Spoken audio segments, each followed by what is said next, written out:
Okay, let's unpack this. Today, we are taking you on a journey that, well, it pretty much defies the usual boundaries of time and space. It really does. It's massive. Yeah, massive is the word. We've got our hands on a sprawling, incredibly dense narrative simply titled Dystopia.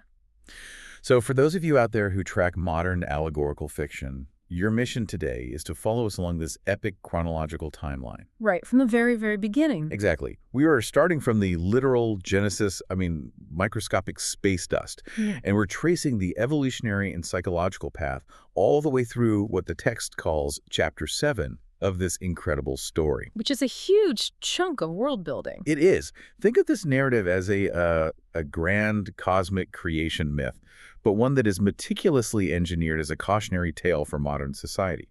We're going to examine how worlds are born, the specific mechanisms of their corruption, and the sheer biological willpower required to fight back. What's fascinating here is how this text uses extreme sci-fi and fantasy elements to dissect the architecture of human psychology. We are analyzing a universe where abstract emotions don't just, influence behavior. Right, they become tangible. Exactly. They literally manifest as giant terraforming beasts. The physics of our universe are intertwined with raw, consensual magic. It's a text that asks you to look at the vastness of space in the darkest corners of your own mind and recognize that they are operating by the exact same rules. So let's start at the absolute ground zero of this timeline. The source establishes a void of over 40 million years of erased history. Just a complete blank slate. Yeah. Picture a deteriorating planet stripped of everything it once knew. It's reduced to aimless gases, dust particles, floating rocks, just blasted into the deep coldness of space.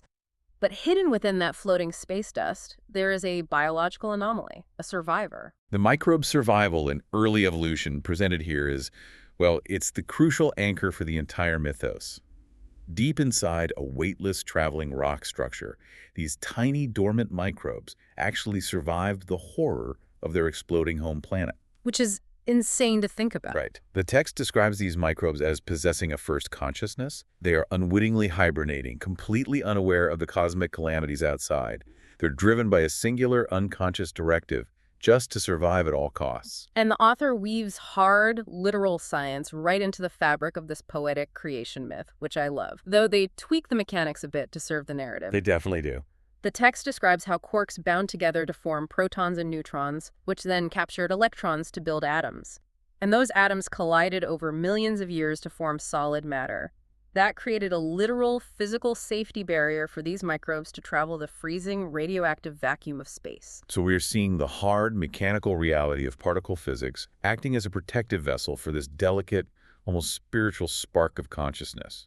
It's like the cold science protects the poetic soul of the universe. That's a great way to put it. And eventually, this traveling rock is caught by the gravity of a new solar system. It enters an atmosphere. It lands. And when it lands, the planet reformation just kicks into high gear, and light plays the starring role here. These simple, one-celled organisms finally emerge from their rock, soaking up the light of a new sun. The catalyst for everything. Yeah, that solar radiation triggers a massive, sudden explosion of evolving life. From tiny critters to massive beasts, life takes flight and rapidly fills every ecological niche. And for you listening, I want you to imagine that. Think about holding on to a tiny spark of potential during your own dormant periods, just waiting for the right light to grow. That's a really powerful takeaway, because for a long time in this newly reformed world, there is absolute equilibrium. Light and dark coexist beautifully. Just perfect balance. The text explicitly states that darkness was simply the absence of light, providing a comforting shade for rest. There was no inherent evil, no fear. But ecological and emotional harmony is fragile. Within this perfect balance, a single lonely soul is left to fester in the dark. And that festering loneliness brings us to the emergence of the primary antagonist. A lost element metamorphoses into a colossal, terrifying beast. But it isn't just a physical monster. No. This explores addiction's nature as an evolving emotion. This lonely entity transforms into the great beast initially called addixitions, later known simply as addiction. All right. It takes mere physical darkness and corrupts it into a raw, destructive emotion, which is fear. Fear is introduced to the planetary ecosystem for the very first time, and the reaction is visceral. It causes anxious seismic quakes within the planet's core. The planet actively mounts a defense, and it's this traumatic, terraforming sequence the text calls the Great Aragonite Event. The consciousness of the planet literally spawns four massive elemental beasts. The Dragonites. Yes. You have one constructed of stick and stone, one made of calcified ice, a third woven from pure concentrated light, and a fourth born entirely from wind and storm. So epic. It is. These four dragonites clash with addiction for thousands of years. It's a battle so violent that the collateral damage literally terraforms the globe. They are carving out valleys and raising mountain ranges with every seismic impact. And the Dragonites eventually overpower addiction, driving the beast deep underground and trapping it beneath thousands of tons of lava and rock. With the threat contained, the planet itself settles into a nurturing maternal role. This is where we get the concept of mother. Exactly. The text introduces Mother's divine, eternal energy. The planet becomes Mother, an unseen, unconditional loving force present in the streams, the roots of the trees, and the breeze. Wait, if mother is this all-encompassing, nurturing force, doesn't that passivity leave a massive blind spot? I mean, she provides the stream and the breeze, but does she actively fight back once addiction is underground, or is she just a passive provider? That raises an important question about the nature of unconditional provision. Mother represents absolute connection and growth, but she does not micromanage the free will of the beings on her surface. Hmm. We are looking at a brilliant metaphor for the psychological cycle of self-sabotage. How so? Well, Mother's passive wisdom provides the tools for growth, right? But addiction, even while trapped, represents the isolating, insatiable hunger that constantly threatens to undermine that growth. It forces you to analyze how your own mind balances the slow, quiet work of nurturing yourself against the loud, immediate demands of destructive impulses. It's the ultimate battle of self-improvement. How do you balance nurturing your own growth versus giving in to fear? Precisely. Here's where it gets really interesting. Addiction isn't dead. It is just immobilized under the Black Mountain. And since it cannot fight physically, it pivots to psychological warfare. The long game. Exactly. It targets Draconite, the flying forest element of the Dragonites. Draco is drawn down toward a dark cave by the false promise of rhythmic beats and flickering rainbow lights. He thinks he is walking into a grand gathering, like a party with 1,000 friends to break up the monotony of his immortal life. The lore preys on the specific isolation of being an immortal guardian. Once inside that endless, echoing cave, the illusion drops. There are no friends. None at all. There is only addiction whispering false promises. Addiction-specific manipulation tactics against Draco are brilliant because they are framed entirely as upgrades, when in reality they are transactions of profound loss. The trades are psychologically devastating when you break them down. Draco trades away his literal wings just to gain strength of mind. He sacrifices his magical healing breath for the mere ability to manufacture medicine. He trades his hardened, impenetrable dragon skin just so he can physically feel the soft particles of the sun on his body. And he gives up his giant, immortal size to become small, forcing himself to perceive the passing of time like a mortal. He is trading inherent divinity for vulnerable utility. He even trades his third all-seeing eye for the biological ability to multiply, to split into male and female, under the delusion that this means he will never be alone again. But the ultimate tragic trade is his dragon heart. He trades the core of his magic just to experience the raw, chaotic spectrum of human emotion. The moment Draco accepts that final trade, he feels the vulnerability, the joy, the terror, and the pain of mortal life crashing down on him all at once. The overwhelming. Yeah, he gains a completely new perspective on existence, but he's completely stripped of his magic. And the biological consequence of his choice is that he spawns millions of replicates called humanoids, scattering them across the planet. Draco didn't realize that by creating humanoids, he was playing directly into addiction's long-term strategy. The trap snaps shut. Exactly. These new humanoids possess an inherent, almost biological lust to consume with fire. They burn the forest for industry. They burn the land for dominance. And that smoke, that smog of burnt nature and fading life force, filters deep down into the cracks of the Black Mountain. It is a staggering metaphor for the mechanics of self-destruction. The humanoids are on the surface, thinking they are building civilization, but their consumption is directly feeding addiction. Yes. Addiction is trapped, but it is breathing in the thick, poisonous smog of everything the humanoids burn. With every puff of smoke, addiction gains strength, feeding on the fear and the destruction happening above. The text frames this as a literal and metaphorical war on drugs and life.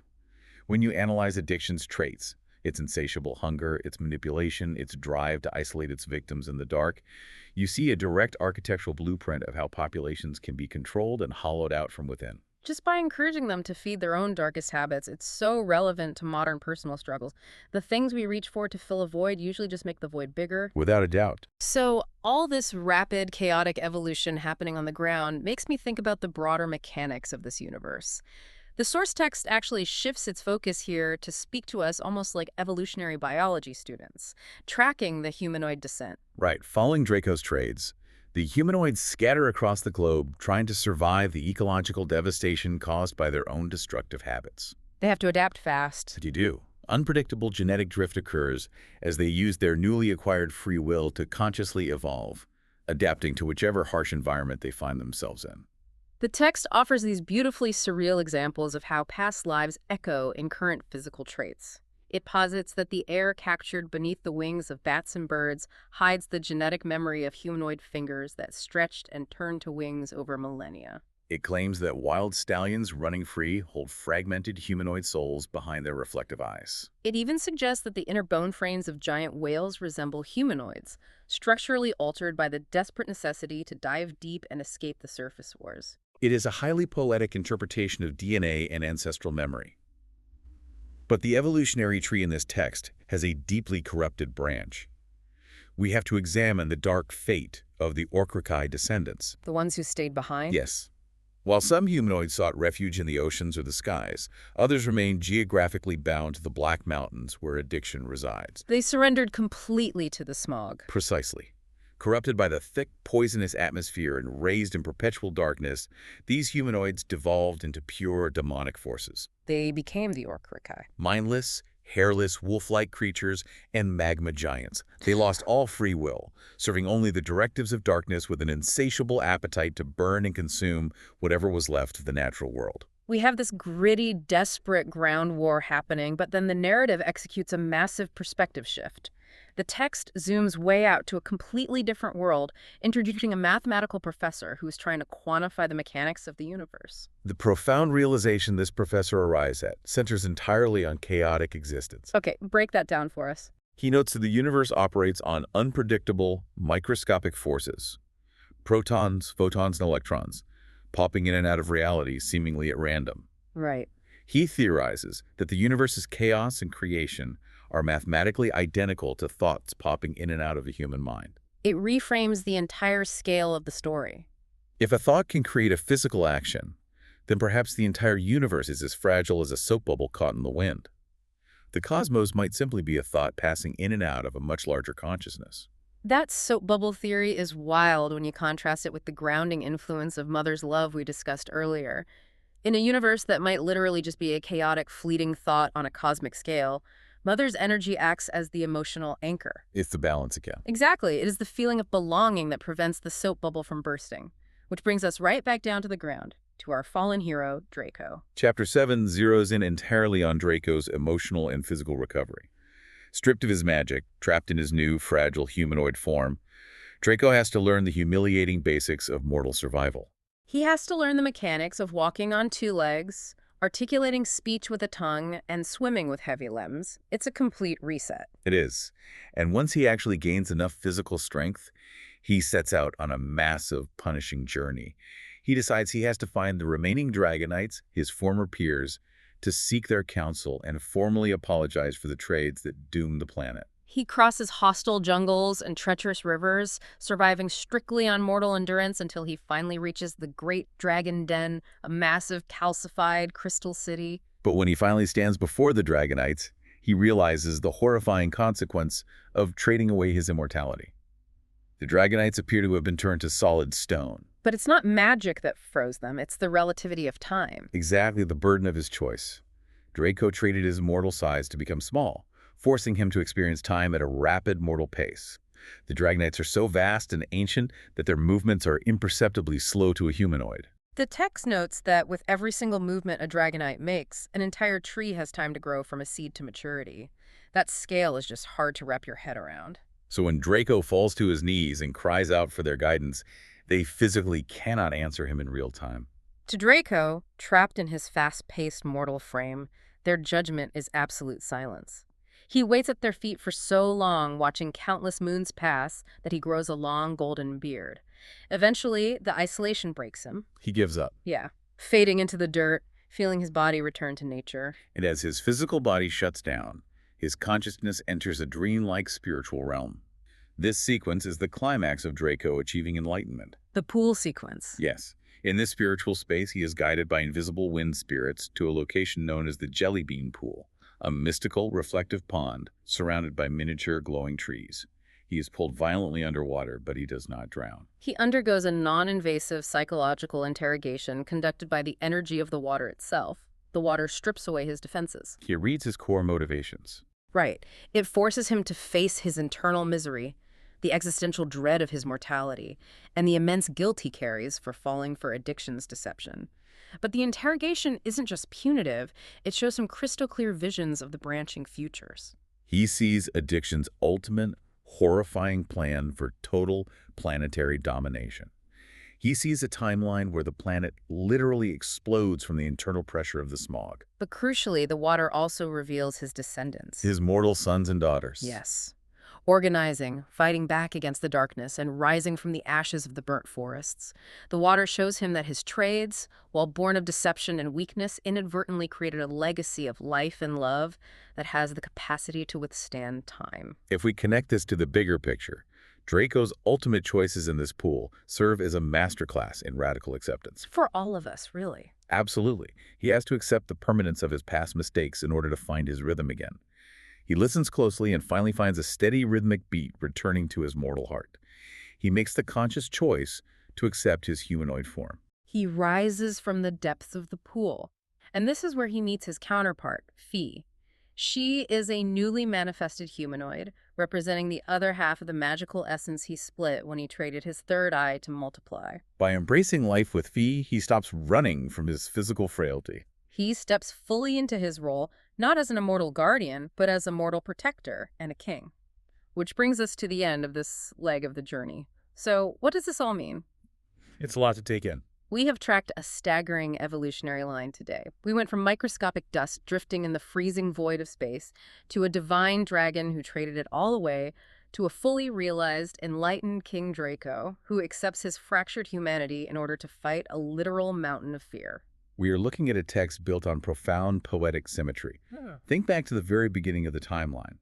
Draco's spiritual awakening in that pool and his ultimate drive to survive his own psychological destruction perfectly mirrors the microbial survival within the traveling rock structure 40 million years prior. Wow, the scale changes, but the mechanism is identical. Whether it is dormant space dust crossing a dead galaxy, or a fallen hero finding redemption at the bottom of a mystical pool, the core biological and spiritual message is the same. Life possesses an inevitable, undeniable drive to restart, reform, and evolve. No matter how much devastation occurs, no matter how thick the smog gets, the spark of consciousness will always fight to find the light again. It is a powerful reminder that even when our internal ecosystems seem completely destroyed by our own bad trades or the metaphorical addictions we let fester in the dark, the capacity to rebuild is literally coded into our cosmic DNA. It's always there. And that brings us to our final thought for you to mull over today. Building on the professor's theory that entire universes pop into existence as fragile as a thought bubble, if the cosmos operates like human imagination popping in and out of the void, how much power do you have to shape your own reality using just your imagination today? If thoughts are the building blocks of universes, what kind of universe are you constructing in your mind right now?